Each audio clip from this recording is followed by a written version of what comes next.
네, 안녕하세요. 이번 초급 수영 1주차 강의를 맡게 된 우재환 교수입니다. 반갑습니다.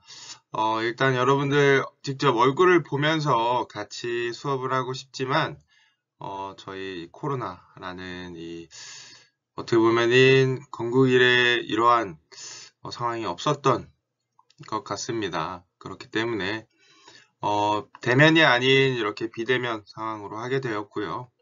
여러분들한테 얼굴을 이렇게 보여주는 게 여러분들도 제가 어떻게 어, 생겼고 또 다음에 우리가 보았을 때 여러분들이 어느 정도 기억을 하고 어떤 사람이구나 라는 걸 알게 하기 위해서 이렇게 얼굴이 나오는 영상으로 여러분들에게 준비를 하였고요.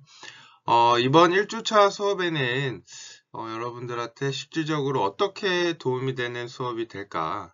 그래서 자격증에 대한 소개도 같이 좀 준비해 보았습니다. 여러분들이 자격증에 대해서 일단 목표를 어느 정도 가지고 지금 배우는 수업이 나중에 나아가서 여러분들의 하나의 자격증 취득을 목표로 하게 된다면 여러분들이 수영이 그냥 배우는 게 아니라 나중에 여러분들이 하나의 취미가 될 수 있고 나아가서 하나의 여가가 될 수 있게끔 저는 수영을 좀 재미있게 그리고 여러분들한테 다양한 지식을 소개해 주는 게 저의 역할이라고 생각이 됩니다. 그렇기 때문에 자격증 그리고 원리에 대해서 여러분들에게 다양한 설명을 통해서 그냥 수업이 아닌 나중에 도움이 되고 여러분들의 나중에 취업과도 연계되는 이러한 수업을 저는 목표로 하고 있고요. 아무래도 수영장에 가게 되면은 자세한 지식을 듣기는 어렵습니다. 수영장이 넓기도 하고요. 저도 수영을 배웠을 때 수영장에서 조금 안타까웠던 부분이 어떤 것일까라는 생각을 하게 되면 조금 디테일하게 지식을 쌓진 못했던 것 같습니다. 그렇기 때문에 여러분들에게 조금 보다 자세한 내용들을 알려주게 된다면 시간이 지난 후에도 여러분들이 수영을 하다가 그때 수업 때 이러한 원리를 이야기했었는데 라면서 수영에 대해서 조금 더 전문가적인 자세한 지식을 알게 된다면 현재 수영을 좀 오래 한 사람들이 알지 못했던 지식을 여러분들이 갖고 있는 것은 상당한 이점이라고 생각이 듭니다. 그리고 여러분들도 이렇게 누군가를 알려주다 보면은 본인의 지식이 조금 더 높아지고 체화가 된다고 생각이 들기 때문에 이번 강의에서는 여러분들이 수영에 대한 자세한 내용도 알고요. 그 다음에 어떠한 자격증을 따야 내가 나중에 취업을 할 때 이력서에 이러한 자격증이 있으면은 여러분들이 알고 있던 라이프가드 이러한 것들을 여름 혹은 나중에 졸업을 한 이후에 직장 취업할 때 저는 이러한 자격증이 있습니다. 그리고 이렇게 자세한 그리고 실무적으로도 잘할 수 있습니다. 라는 게 하나의 라이센스가 필요하지 않을까 생각이 듭니다. 여러분들이 나아가서 수영이 너무 좋아서 이런 자격증 취득에 대해서도 관심을 갖는다면 저한테 언제든지 문의해 주시면 제가 연계해서 여러분들 자격증 취득까지도 할 수 있게끔 최대한 끝까지 돕는 그러한 교수가 되겠습니다. 지금 1주차 내용은 여러분들이 조금 기본적으로 요즘에 세월호 사건 이후의 여파가 아직도 좀 큰 것 같습니다. 수영은 어떻게 보면 생명과도 바로 연결됐다고 생각이 됩니다. 평소에 우리들이 지상생활을 하지만 약간 그런 세월호 사건처럼 유사시 여러분들의 안전 그리고 생명과도 바로 연결되어 있기 때문에 생존 수영은 뗄래야 뗄 수 없는 수영과의 연계가 되어 있고요. 그렇기 때문에 여러분들이 수영도 할 줄 알지만 여러분들의 소중한 생명을 지킬 수 있는 생존 수영도 할 줄 알아야 된다고 생각이 듭니다. 그러면 1주차 수업 한번 같이 해보겠습니다. 네, 목차입니다. 목차 다들 보이시나요? 네. 가장 영순위로 여러분들에게 자격증에 대한 소개부터 시작하겠습니다. 앞에서 얘기했듯이 여러분들이 수업만 듣는 것이 아니라 여러분들이 나아가서 내가 어떠한 목표로 이번 수업이 끝나고 나중에 고급 수영도 듣다 보면은 이걸 왜 배우지? 이게 왜 필요하지? 라는 생각을 한 번쯤 할 수도 있습니다. 저도 어떤 수업을 듣거나 공부를 할 때 나의 목표를 설정하고 수업을 듣는 것과 그냥 이런 이야기를 하시는구나 라고 하는 것은 온도 차이가 저는 다르다고 생각이 들고요. 여러분들이 시험을 볼 때, 여러분들이 자격증을 딸 때 이러한 것을 테스트하기 때문에 이것을 연습해야 되고 이것의 기준에 합격의 기준은 이만큼이기 때문에 여러분들의 수행력을 이만큼 끌어올려야 된다라는 어떻게 보면 시험의 기준점을 제가 소개해 드린다면 여러분들이 수영장에 가서 수영 연습을 할 때 내가 자격증 딸 때 이걸 이만큼 해야 되는데 아직 나의 수행 능력은 이것밖에 안 되는구나 그러면서 자기 피드백도 가능하게 되고 아는 만큼 보이겠죠. 여러분들이 어떤 걸 테스트하는 것도 모르고 얼마큼 해야 되는지도 모르고 그냥 자유형 돌고 배영 돌고 평형하고 이러면은 어떻게 보면 동기부여가 여러분들한테 잘 안 된다고 생각합니다. 내적 동기가 상당히 중요한데요. 내적 동기를 저는 또 여러분들에게 자극을 해야 되는 역할이라고 생각이 듭니다. 그렇기 때문에 현재 2021년 자격증에서 무엇을 요구하고 여러분들에게 어떠한 수행력을 요구하는지 그리고 여러분들이 나중에 취업을 할 때 이 자격증이 있어야지 여러분들이 라이프가드 혹은 수영, 강습 이런 것도 나아가서 할 수 있기 때문에 기본적인 자격증입니다. 수영을 하실 때 이러한 자격증이 있어야지 여러분들한테 도움이 되고 실질적으로 이러한 강의를 듣는 것에 대한 보상이라고 저는 생각이 듭니다. 그렇기 때문에 그냥 강의를 듣는 것보다는 이 자격증 취득을 목표로 오늘 제가 이렇게 이야기하는 것을 좀 적어놓고 이게 뭐지? 내가 이걸 할 수 있는가? 이건 정말 모르는 영법이야. 그러면은 여러분들한테 필요한 영법이겠죠. 꼭 해야 하는 거고요. 네, 그러한 오늘 자격증은 제가 꼭 필기를 해놓고 여러분들이 어디에 붙여놓고 만약에 수영장 갈 때 내가 이걸 할 수 있는가? 이 지식에 대해 아는가에 대해서 한 번쯤은 여러분들이 알았으면 좋겠습니다. 그 다음에 생존 수영에 대한 이해입니다. 세월호 사건 다들 아픈 기억이지만 또 잊어서 안 되는 기억이기도 하다고 생각됩니다. 여러분들의 생명과도 직결된 내용이기 때문에 우리가 다시는 그러한 아픔을 겪지 않기 위해서는 과거를 잊으면 안 됩니다. 그 역사에 대해서 여러분들도 이해하고 그 아픔을 다시 반복하지 않기 위해서 꼭 여러분들이 이러한 초급 수영을 통해서 여러분들의 하나의 이런 리더십도 키워서 위급한 상황에서는 여러분들이 자신의 안전 그리고 나아가서 타인의 생명까지도 지킬 수 있는 그러한 시야와 이해가 같이 돼야 된다고 생각이 됩니다. 그렇기 때문에 수영을 배우기 전에 수영이 여러분들의 생명과도 상당히 연결되어 있다라는 것도 같이 이해하면서 알아보면 좋을 것 같고요. 생존 수영에 대한 자세한 내용들 그리고 여러분들이 어떠한 사고도 발생이 되고 기본적인 에티켓이라고 하죠. 예절도 지켜야지 여러분들의 사용하는 수영장이라는 공간이 나만의 공간이 아닙니다. 공공장소는 여러분들이 아껴야 되고 잘 관리해야 되고 타인에게 피해를 주면 안 됩니다. 여러분들이 기본적인 에티켓 부분도 같이 이렇게 알아보고요.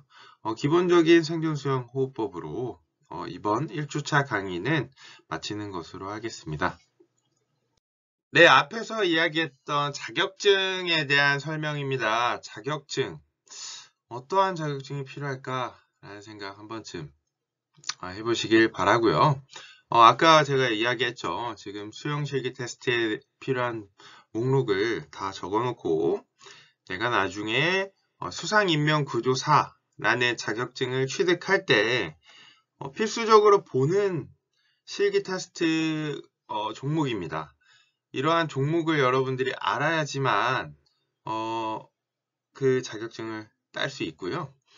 제가 이번에 소개해드릴 자격증은 서울에 있는 종로, YMCA 종로에 대한 설명입니다.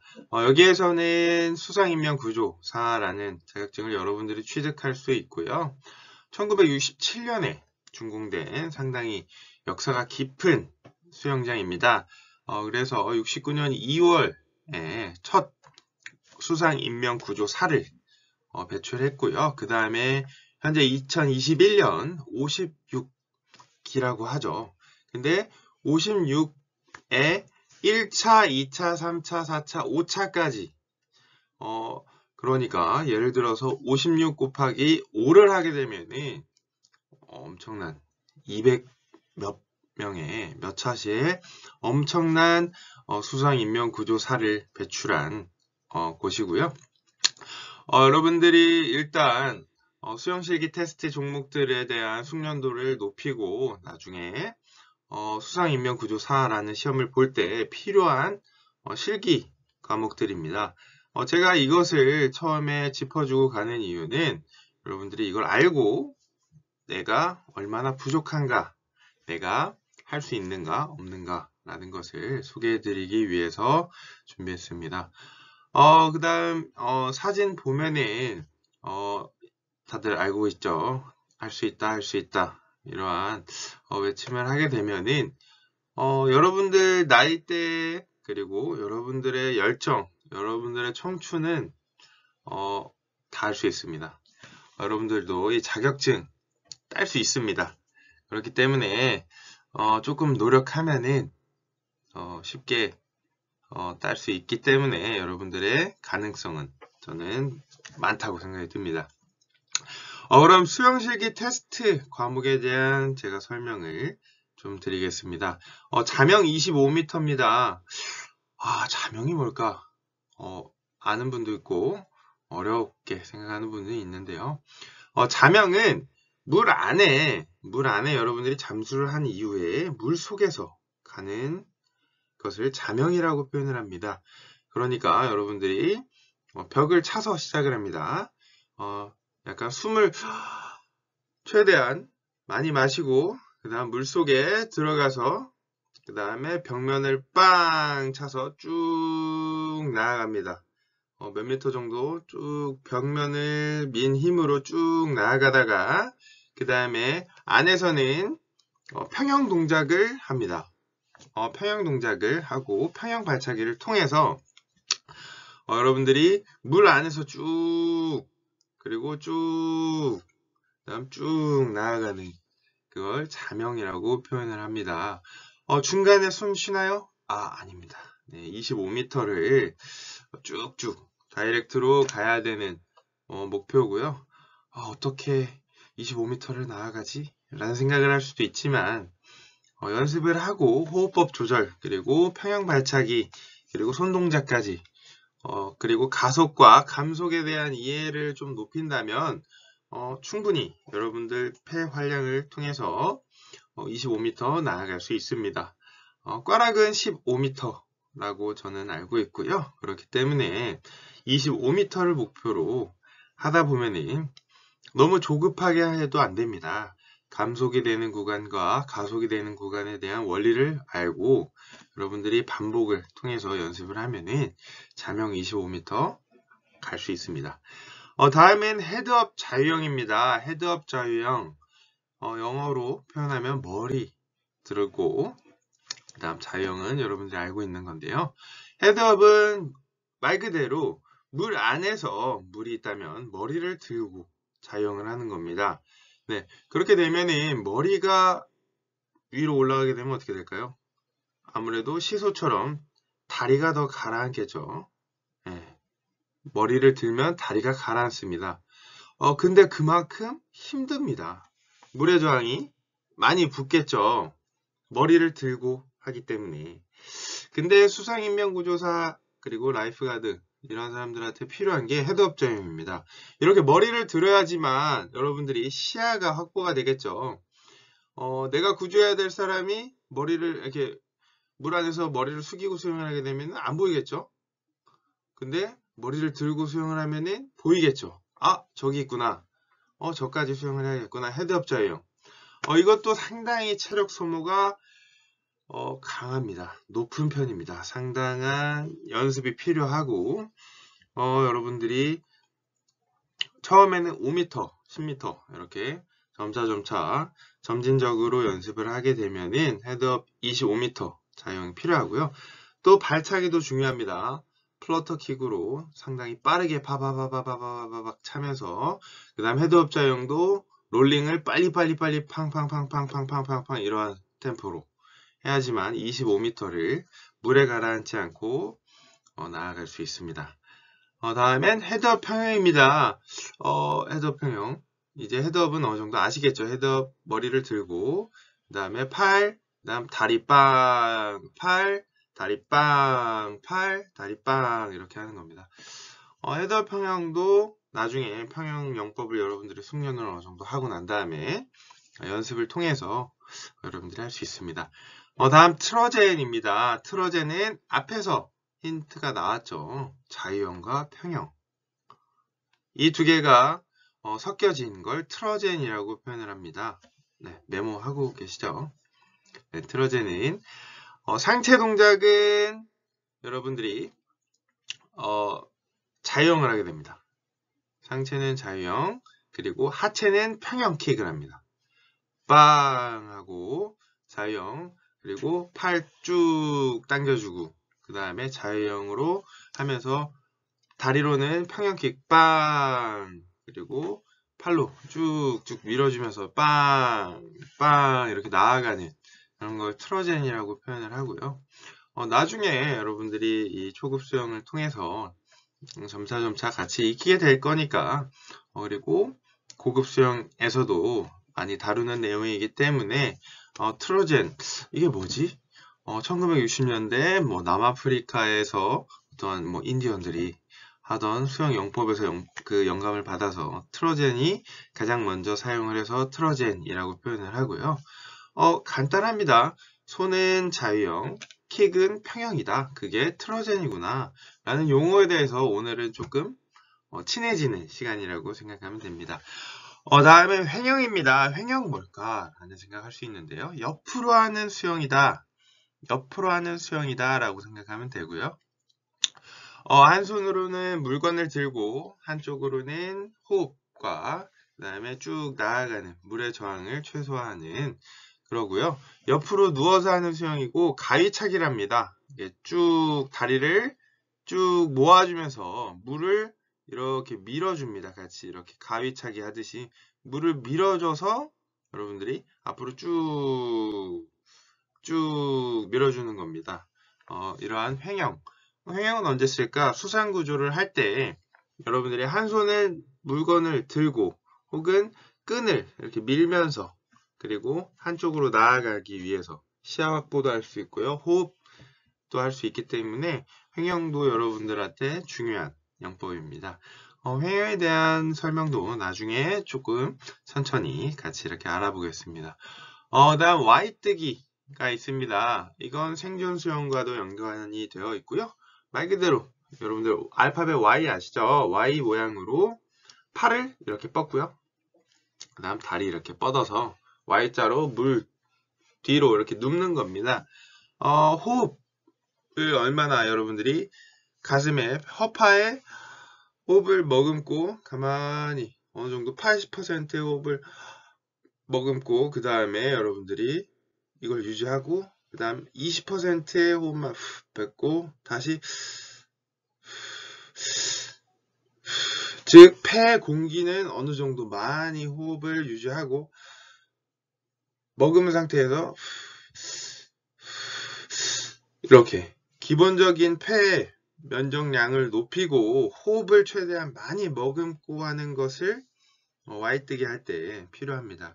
그 다음 몸은 릴렉스, 그 다음 편하게, 여러분들 침대에 누워 있다고 생각을 하고 편하게 누워서 그렇게 호흡을 해야만 합니다. 다음에 스컬링입니다. 스컬링.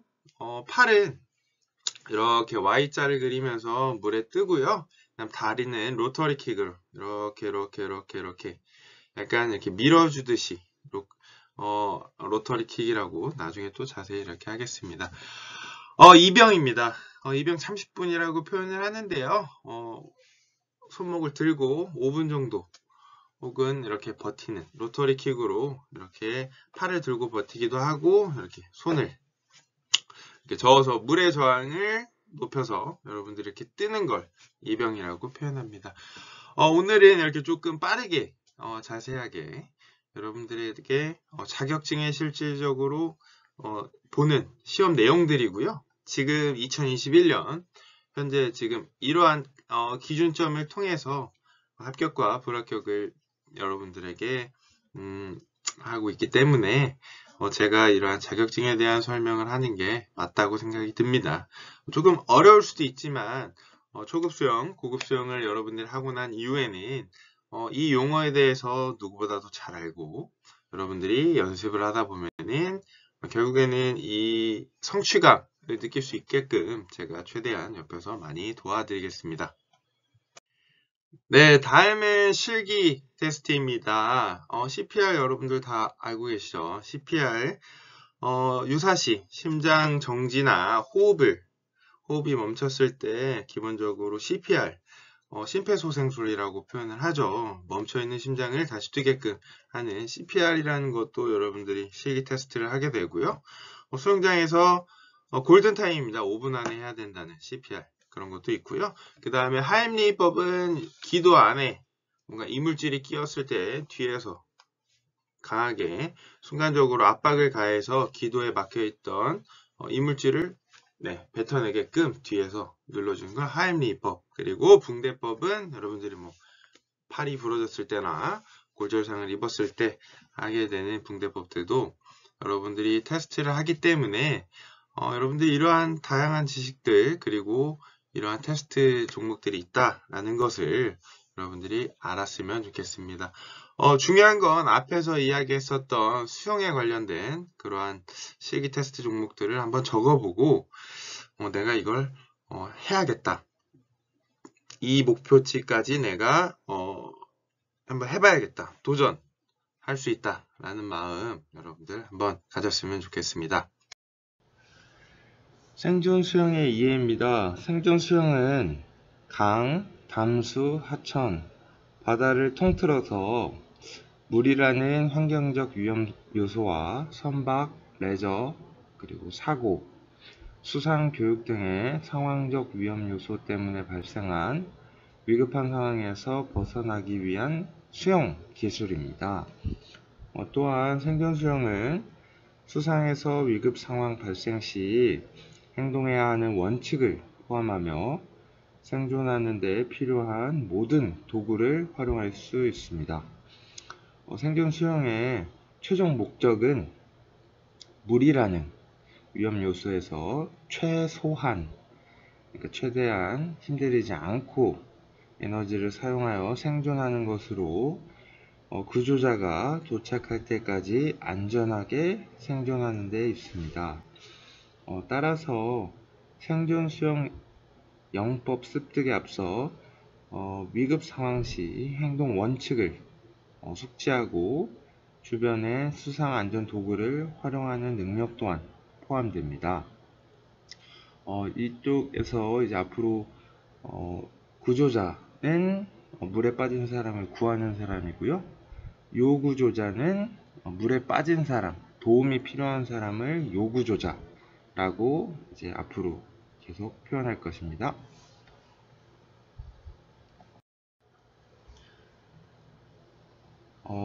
그렇다면 위급한 상황 시 행동 원칙으로 무엇이 있을까요? 왼쪽 사진은 세월호의 사건을 보면 참 신속하게 배 외부로 대피하지 않고 실내에 대기하면서 사고의 규모가 상당히 커진 것을 알 수 있습니다. 이러한 사건으로 위급시 행동 원칙의 중요성을 확인하였습니다. 수상안전사고 유형에 따라 대처 유형의 차이가 나타날 수 있지만 기본적인 원칙은 첫째, 현장 조사입니다. 그리고 둘째, 사고 신고 및 도움 요청. 셋째, 상황 대처 및 도움입니다. 위급 상황이 발생했을 때 먼저 현장 조사를 통해 어떠한 사고가 발생했는지를 적극적으로 파악하고 피해 규모와 자신이 안전하게 탈출할 수 있는지, 탈출하는데 필요한 도구가 무엇인지, 도움 요청은 어떻게 할 것인지, 이런 것을 종합적으로 생각하고 스스로 판단해야 됩니다. 다음으로 현장 조사를 통하여 숙지한 정보를 활용하여 신속히 도움 요청을 해야 합니다. 사고 신고 시에는 안전사고 책임자 혹은 119 혹은 122에 연락하여 신고하고 그 다음에 적절한 구조를 받을 수 있도록 현장 상황을 조금 자세히 안내하고 구조원의 지시에 따라야 합니다. 왜냐하면 전화를 받은 사람 입장에서는 어떠한 상황인지, 어떠한 위치고, 어떠한 위험한 상황인지, 급박한 상황인지, 아니면 대피를 해야 되는지, 이런 거를 전화로는 알 수 없기 때문에 이런 현장 조사를 통해서 구조자에게 미리 사전에 규모나 이런 상황을 알려준다면 생존 확률이 더 올라갑니다. 그리고 상황 대처 및 도움에서는 생존을 위한 탈출에 필요한 안전 장비를 확인 후 착용하고 필요시 생존 수영 기술을 활용하여 안전한 곳으로 탈출하며 탈출 후에는 주변의 탈출을 돕습니다. 현재 우리가 배우는 영법들은 세 번째 단계인 생존 수영 기술 습득을 통해 탈출하는 데 초점이 맞춰져 있으나 이에 앞서 현장 조사와 사고 신고 단계의 내용 또한 반드시 숙지해야만 합니다. 왼쪽 그래프를 보시면은 어떤 그래프 같으신가요? 왼쪽 그래프를 보면 한국이 1위, 멕시코, 미국, 호주, 미국, 이런 식으로 이렇게 그래프가 나타나 있는데요. 일단 제목을 보시면 알겠지만 안타깝지만 어린이 익사 사고 사망률 국제 비교 그래프입니다. 한국 어린이의 익사 사고 사망률은 어린이 10만 명당 3.1명으로 OECD 국가 중 가장 높은 현실입니다. 이에 의무적으로 실시하는 생존 수영 실기 교육 프로그램은 우측을 보시면 이렇게 연 12시간 수영장 교육으로 구성이 되어 있으나 실제로 필요한 내용을 교육하기에는 상당히 부족한 시간입니다. 또한 생존 수영 교육에 대한 이해가 이루어지지 않은 상황에서 교육의 효과를 높이는 방법으로 교사들은 사전 교육의 필요성을 당연히 제기하고 있고, 그래프 중 가장 낮은 사망률인 영국의 경우 생존 수영 교육이 크게 두 트랙으로 영법 교육과 수상 안전 교육으로 나뉘어져 있습니다. 수상 안전 교육은 자신의 체력과 체온을 보존하는 방법 등 수중에서 위험한 상황에 처했을 경우를 대비한 생존 방법을 이렇게 가르칩니다. 또한 자신의 생존성을 확보하는 생존 교육과 타인의 목숨을 살리는 구조 교육으로 구분되며 각각의 교육에서 학생의 수행 수준을 구분하는 일정 기준을 제시하고 매 수업 시간 학생 개개인의 수준을 고려하여 그에 알맞는 교육을 하게 되어 있고,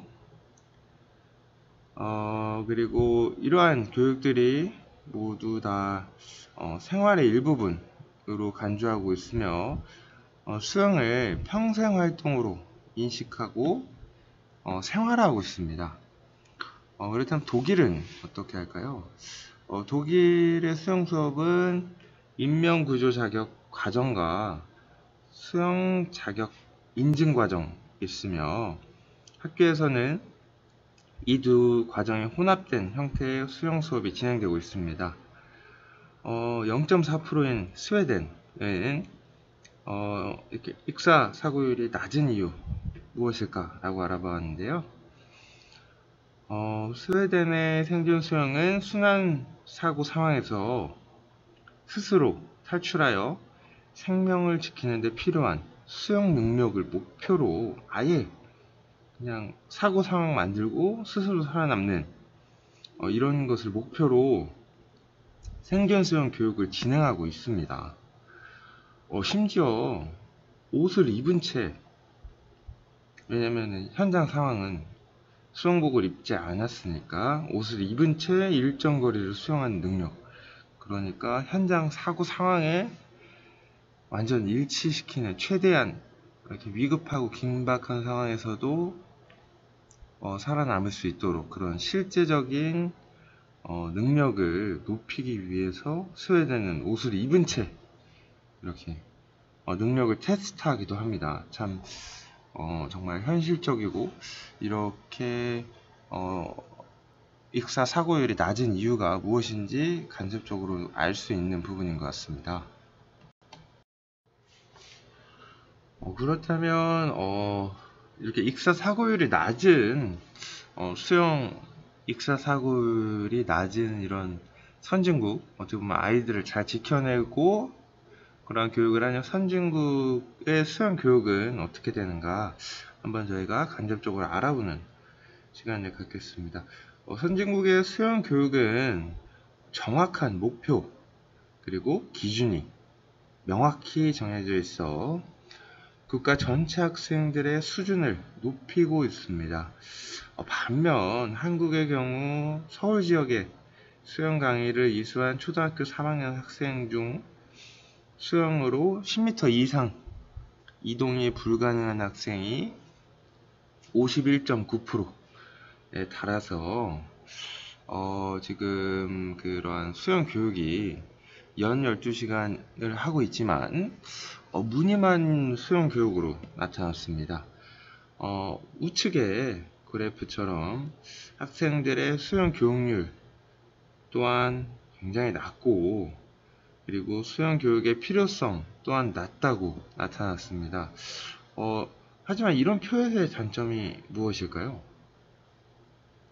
지금 이 그래프와 원형 그래프를 보면서 어떠한 문제가 있다고 생각을 하나요? 이 표에서의 단점은 남녀공학이 아니고 특정 여고에서만 설문조사를 한 것입니다. 전국적으로 남녀공학 모든 남성과 여성이 평등하게 이렇게 다 알아보았어야 했는데 특정 여고에서만 설문조사를 했습니다. 여고 학생들에게만 설문조사를 했고 너무 조사한 곳에 설문지를 한 곳이 너무 한 곳이지 않았나, 좀 전국적으로 했으면은 조금, 혹은 또 남녀공학을 했으면은 좀 더 좋은 그래프가 되지 않았나 이런 생각을 하게 됩니다. 그리고 세월호 이후 교육부는 2015년 12월 30일부터 학교 안전사고 예방에 관한 기본계획을 통해 모든 초등생에게 생존 수영 교육을 확대했습니다.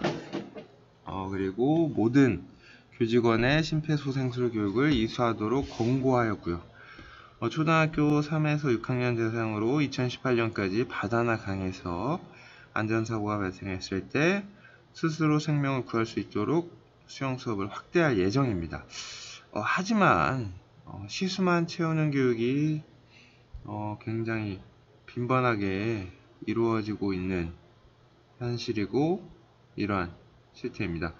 이제 우리도 영법 위주의 교육과 함께 안전 수영 유지의 교육을 지향해야 된다고 이렇게 생각이 됩니다. 그래서 왼쪽 그림처럼 정확히 최소 25m 능숙하게 헤엄, 혹은 스웨덴처럼 극단적으로 옷은 입은 채 일정한 거리, 프랑스처럼 25m 자유형, 그리고 6분 수영, 그리고 독일의 경우 물에 빠지는 사람 구출해서 50m 헤엄쳐 나오기, 혹은 매주 1시간 이상 이렇게 정확하게 좀 명확한 기준이 조금 필요한 현실인 것 같습니다. 다음은 생존 수영의 실현 가능한 목표입니다. 지금 전반적인 수영 자신의 실력을 알고, 그리고 기초 체력 혹은 물과의 숙련도에 따라서 생존 수영이 가능하겠다, 혹은 간접 구조, 구명조끼나 혹은 수상조끼, 레스큐 튜브 같은 것을 이용해야지만 생존하겠다, 이런 것은 실질적으로 판단을 해야 됩니다. 그리고 상황에 맞게 판단을 해야 되고요. 생존 수영을 이해함으로써 생존 수영 실기 교육과 효과를 극대화해야 합니다. 또한 수상 안전사고라는 위기의 상황 속에서 위급시 행동 원칙에 따라 행동하며 자신의 생존 수영 기술 수준에 따라 소중한 생명을 지킬 수 있는 능력을 함양해야 합니다. 그래서 이런 정의로 순환사고로 인한 위급 상황 시 소중한 생명을 지키기 위한 지식을 배우려는 관심과 함께 자신의 체력 수준과 수영 능력에 맞는 생존 수영 기술을 정확하게 익히는 것이라고 합니다. 그렇다면 생존 수영 실습을 위한 준비로 총 4가지가 있습니다. 무엇이 있을까요? 네, 오른쪽에 번호가 있네요. 총 5가지로 표현을 할 수 있는데요. 첫째는 자신의 건강을 확인하기입니다. 개인의 신체 상태를 스스로 판단하고, 그리고 생존 수영 실습을 준비해야 됩니다.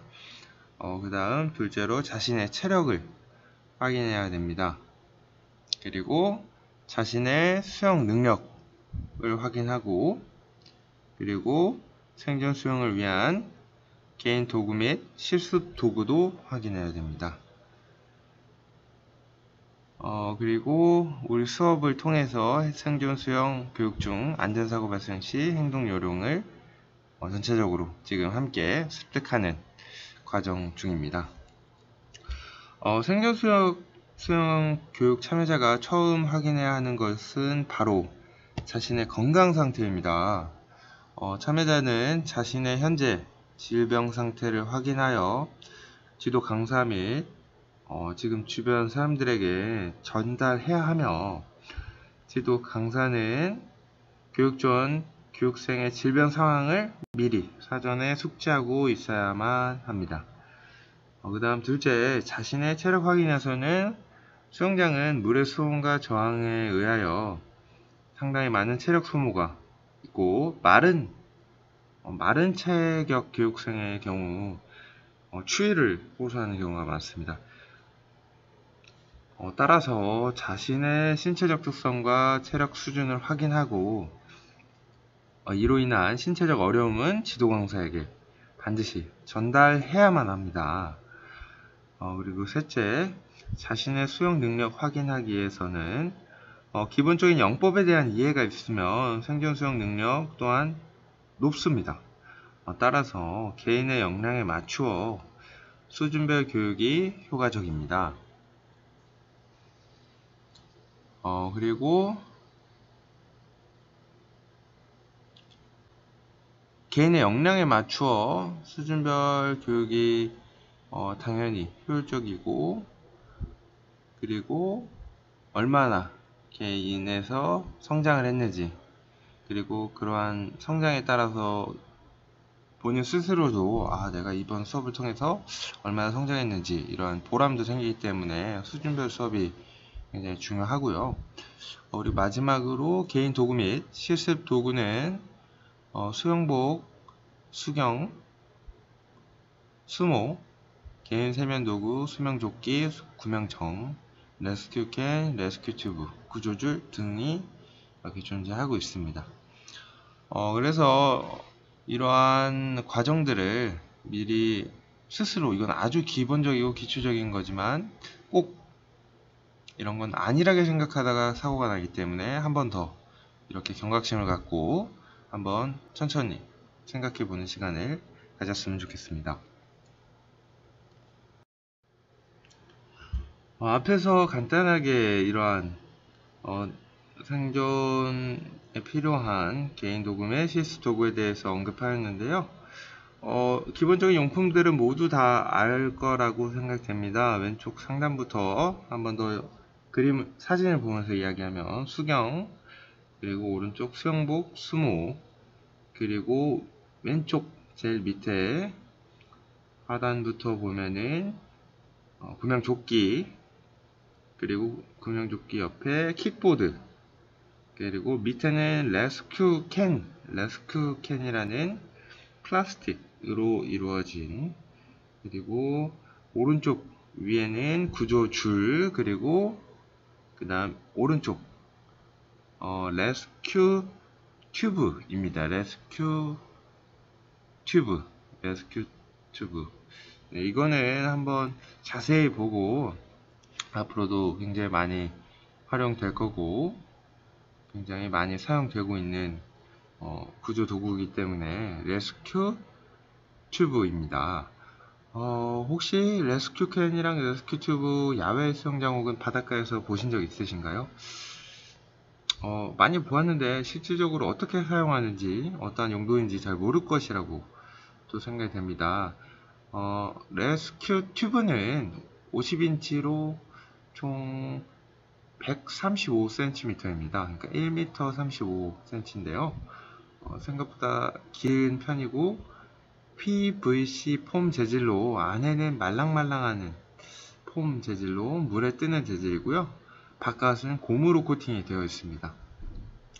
반면 레스큐캔은 앞에서 간단히 이야기했지만 딱딱한 플라스틱과 끈으로 이루어져 있으며 좀 이해를 돕기 위해 우측 사진 제일 밑에 보면은 검은 끈을 어깨에 메고 수영으로 요구조자에게 다가가서 던질 수 있는 구명 도구입니다. 이렇게 위급 상황 시에는 어깨와 가슴에 이렇게 크로스로 레스큐 캔을 이렇게 메고 이렇게 뛰어가는 사진으로, 그 다음 이것을 투척 던지는 용도입니다.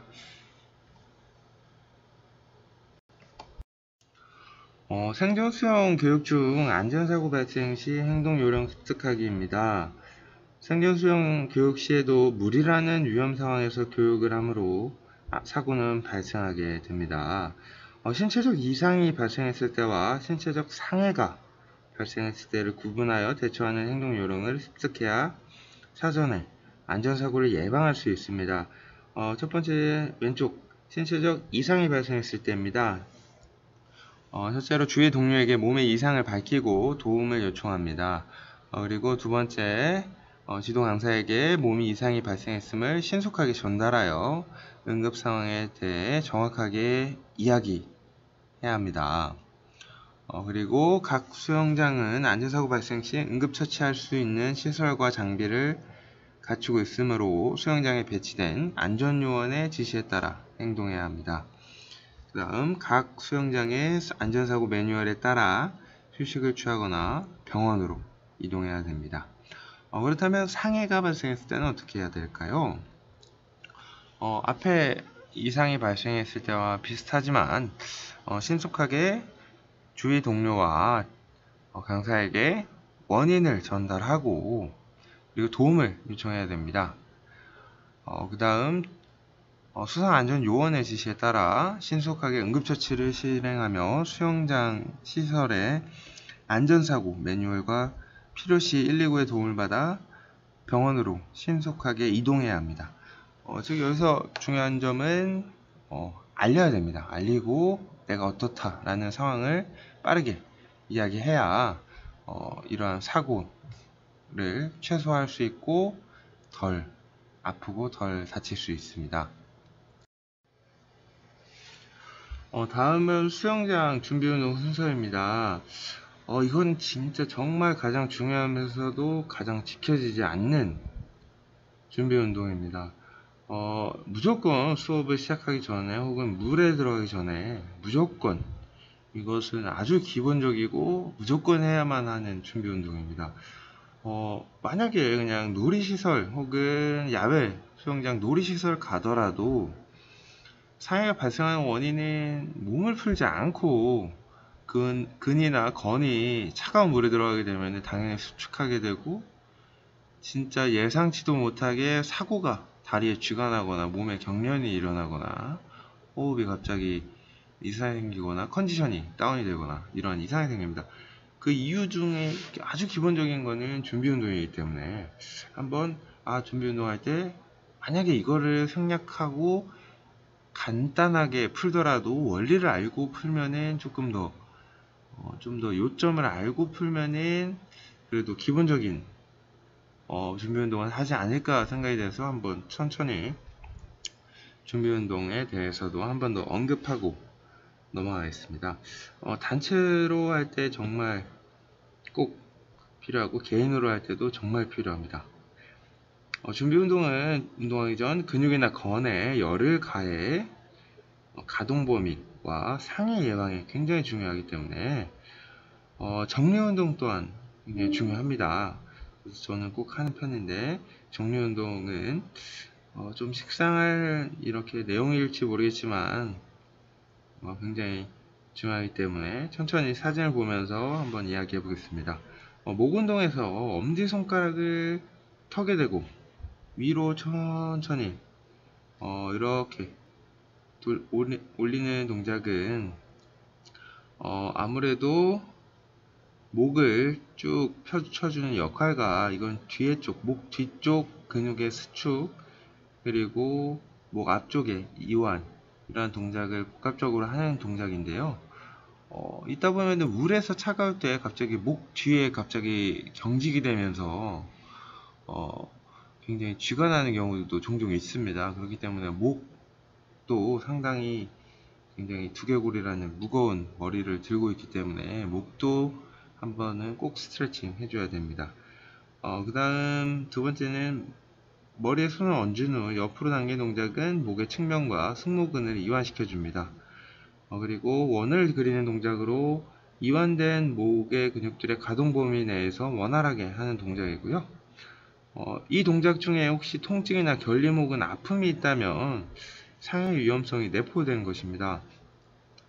그다음 목을 당기는 동작은 목 뒤에 상단 측면을 이완시켜주는 동작으로 우리가 컴퓨터 많이 하는 거북목을 위한 스트레칭이기도 합니다. 지금 살짝 턱을 당기고 그리고 머리의 상단 쪽 위에 쪽을 앞으로 살짝 밀어주면 스트레칭이 또 많이 되기도 합니다. 그 다음 턱을 당겨주고 하는 동작들이 있었고요. 그 다음 어깨 운동은 자신이 굉장히 많이 쓰는 어깨이죠. 스트로크나 혹은 자유형, 배영 스트로크에서 중요하기 때문에 어깨도 스트레칭을 해줘야 되고요. 목에서 한 원리랑 비슷합니다. 근육을 스스로가 아니라 간접적으로 이완 그리고 수축을 이렇게 스스로 한 번씩 해주는 거고요. 이런 준비운동 과정 중에 심한 통증 혹은 가동 범위에 정말 문제가 있다면 도저히 이게 스트레칭은 안 된다 이러면은 지도 강사에게 이야기하고 조금 휴식을 취한다든가 혹은 그쪽 부위를 사용하지 않고 다른 동작만 연습한다든가 이렇게 휴식을 취하거나 혹은 이렇게 조율을 해야 합니다.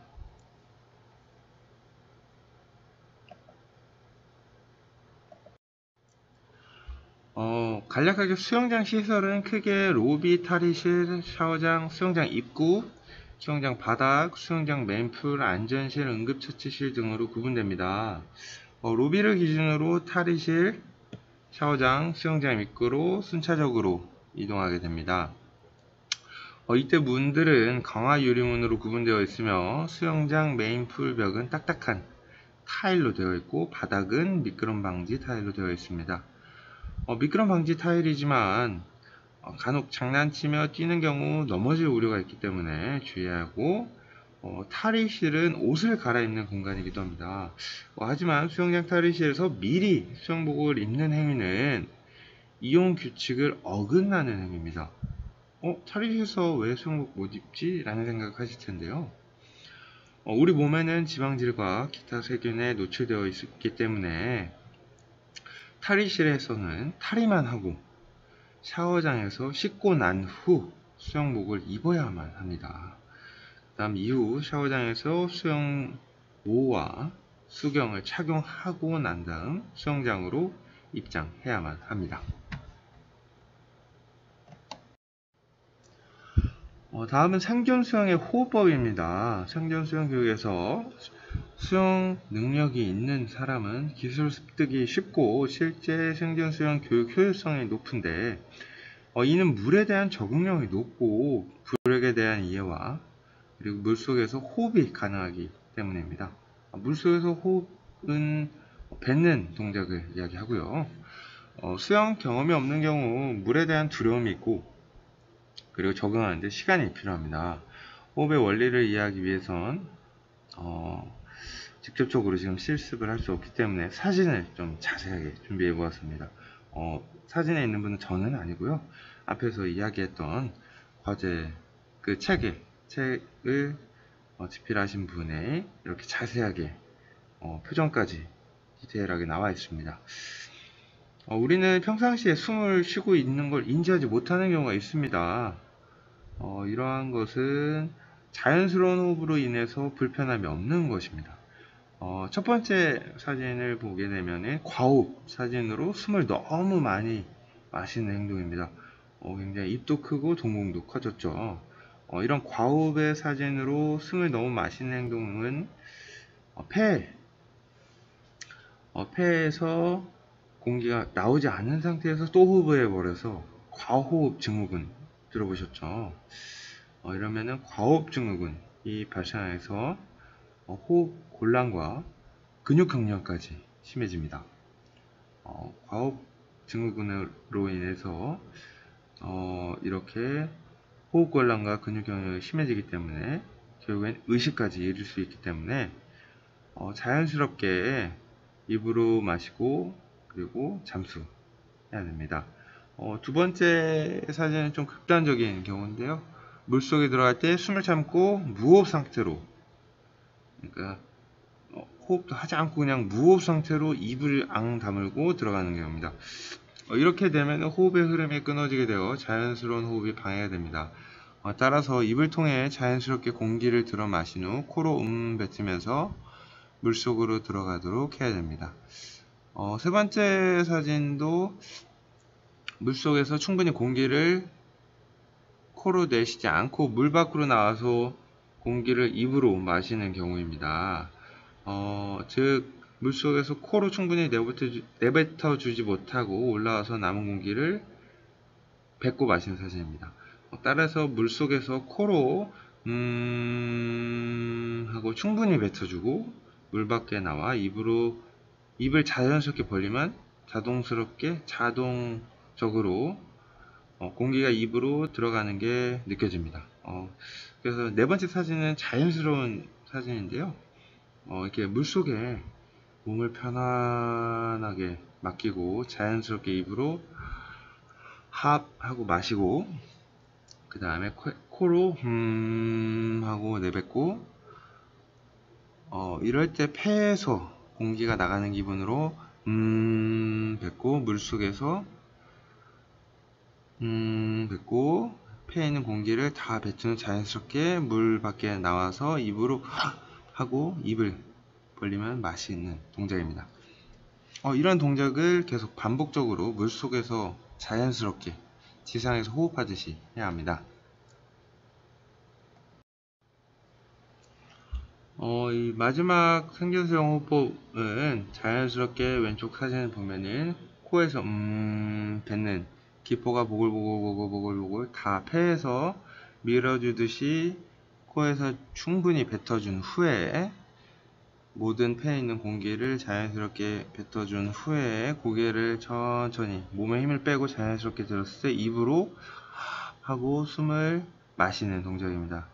즉 자연스럽게 물속에서 뱉고 입으로 호흡하고 이걸 천천히 해야 됩니다. 천천히 하는 이러한 사진으로 간접적으로 한 번씩 해볼 수 있도록 이렇게 한번 사진을 준비해 보았습니다.